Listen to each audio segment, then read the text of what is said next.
Selamat berjumpa kembali di minggu ini, hari Senin.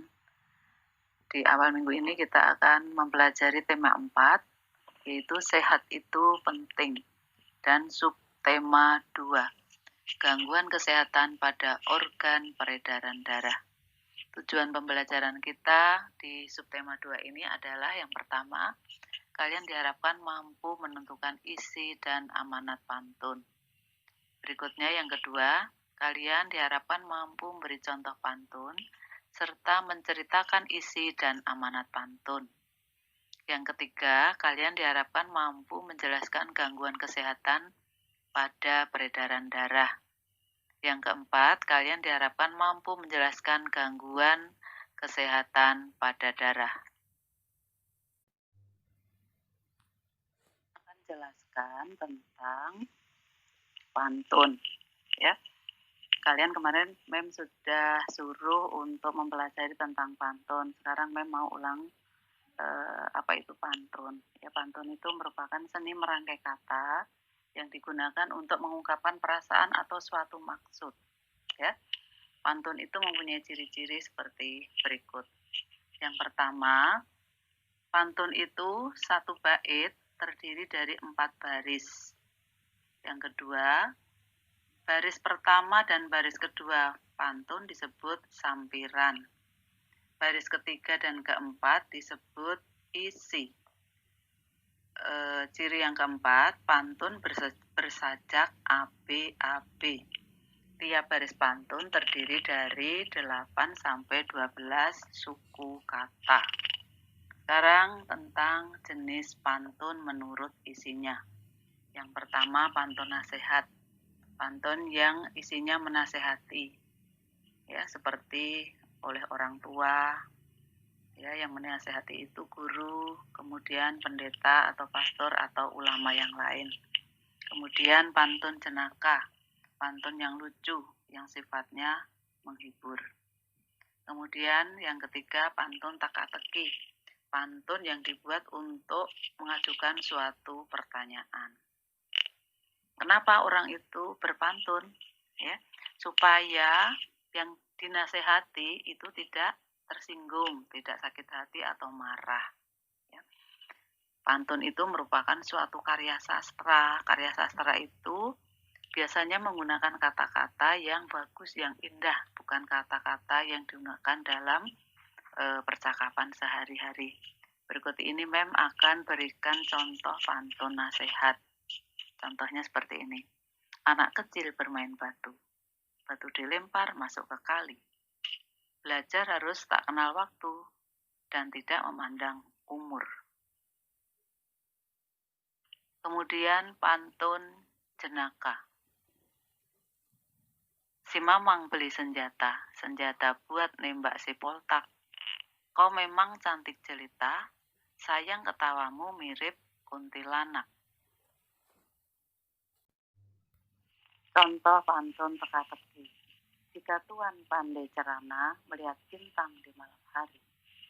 Jika Tuan bijak laksana, binatang apa tanduk di kaki? Nah, kalian tentu berpikir-pikir, apakah binatang yang tanduknya di kaki? Karena binatang umumnya bertanduk di kepala. Kemudian perhatikan juga cara penulisan pantun. Baris pertama dan ketiga diakhiri dengan tanda koma. Baris kedua dan keempat diakhiri tanda titik atau tanda tanya bila itu pantun teka-teki. Memang akan jelaskan tentang gangguan kesehatan pada jantung dan pembuluh darah manusia. Yang pertama, jantung koroner.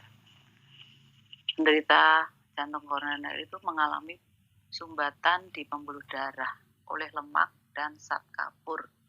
Penyumbatan ini menyebabkan aliran darah ke jantung terhambat, sehingga jantung tidak bekerja dengan baik atau tidak lancar.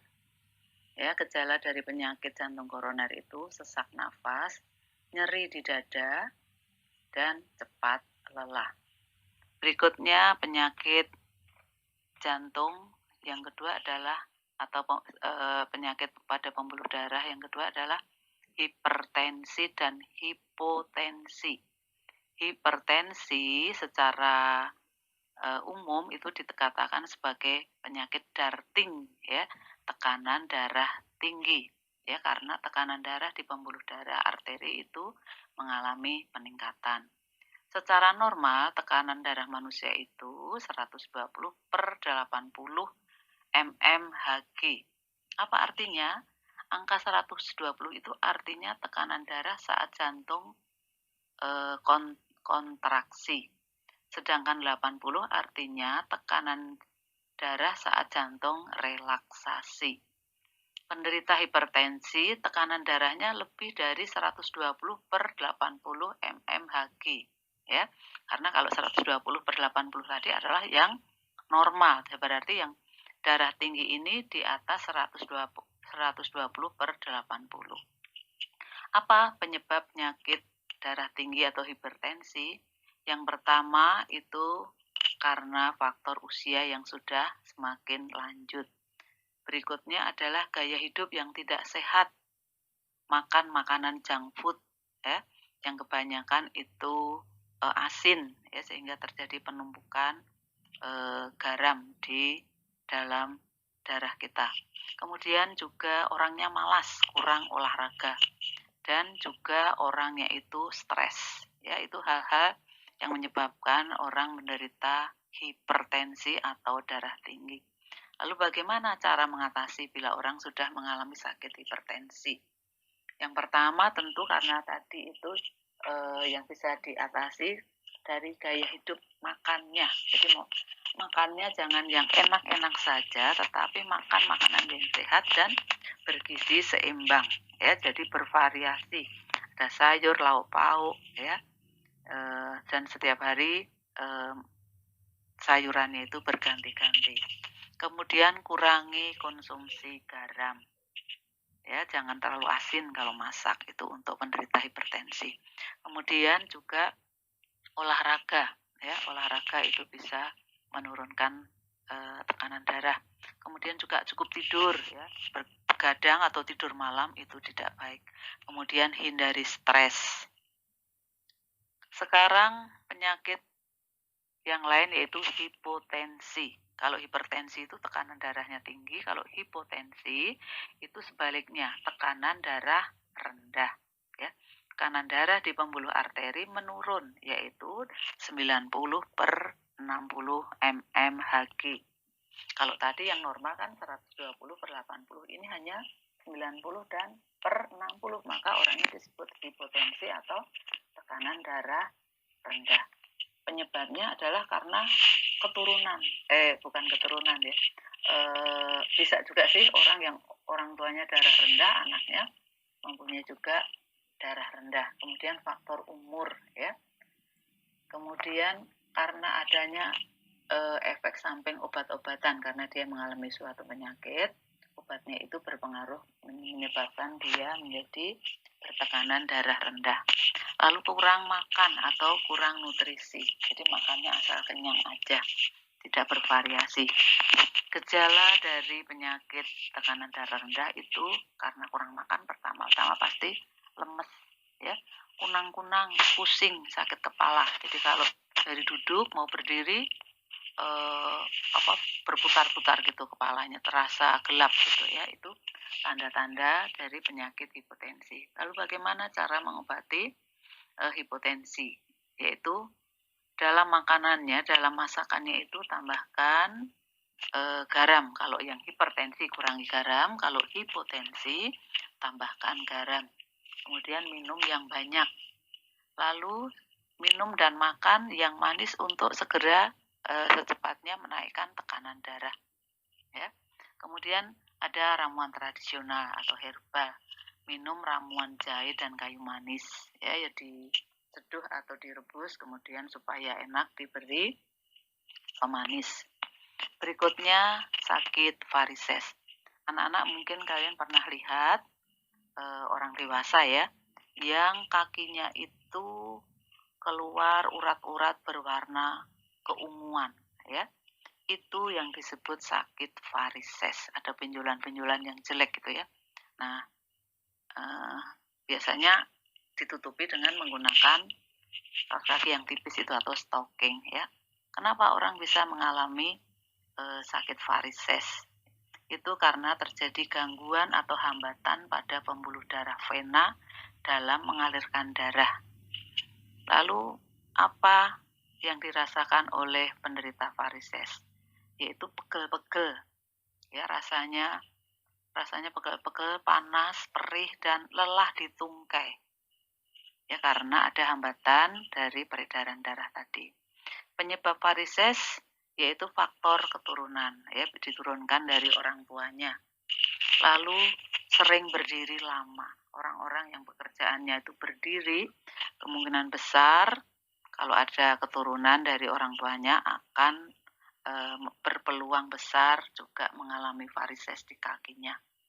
Dan varises ini lebih banyak dialami oleh wanita. Bagaimana cara mengatasi penyakit varises? Yang pertama, karena tadi dialami oleh wanita, hindari menggunakan sepatu berhak tinggi atau high heel.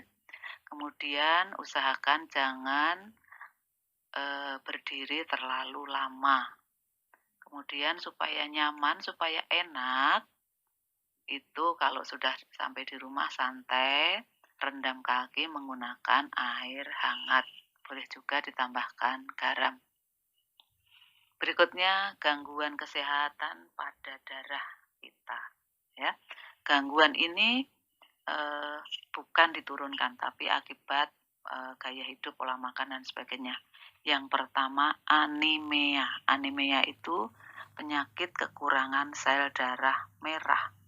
Apa penyebabnya? Penyebabnya adalah kekurangan zat besi, ya, atau pendarahan, mengalami pendarahan yang hebat. Kemudian gangguan pembuatan sel darah merah pada tubuh. Gejalanya bagaimana? Gejalanya cepat lelah, lemas, mudah ngantuk, orangnya jadi ngantukan, sakit kepala, wajahnya pucat, ya karena memang kurang darah jadi pucat. Cara mencegah anemia yaitu dengan makan makanan yang kaya zat besi. Itu adalah sayur-sayuran yang berwarna hijau seperti bayam, kangkung, sosin, tahu kan sosin? Sosin itu yang ada di bakso itu atau sawi hijau. Kemudian selada itu yang ada di gado-gado. Kemudian kacang-kacangan ya seperti kacang hijau, kacang merah, dan masih banyak kacang yang lain ya. Kemudian ikan ya, ati ya, ati ayam, ati sapi ya, itu banyak mengandung zat besi. Juga daging juga mengandung banyak zat besi. Kemudian penyakit yang kedua adalah leukemia. Leukemia itu adalah penyakit karena sel darah putih lebih banyak dibanding sel darah merah. Produksi sel darah putih oleh sumsum tulang belakang berlebihan, sehingga sel darah putih memakan sel darah merah, yang mengakibatkan kekurangan sel darah merah. Ya, penyakit ini tentu harus diobati oleh dokter. Ya, leukemia itu harus diobati oleh dokter, dokter ahli. Berikutnya anak-anak, penyakit yang menyerang pembuluh darah yaitu demam berdarah atau DBD. DBD ini disebabkan oleh virus dengue yang menyerang trombosit atau kuping darah. Akibatnya jumlah trombosit dan sel darah putih menurun. Demam berdarah, virusnya ditularkan oleh gigitan nyamuk Aedes aegypti. Nyamuk ini berkembang biak di air yang bersih, ya. Makanya ada perintah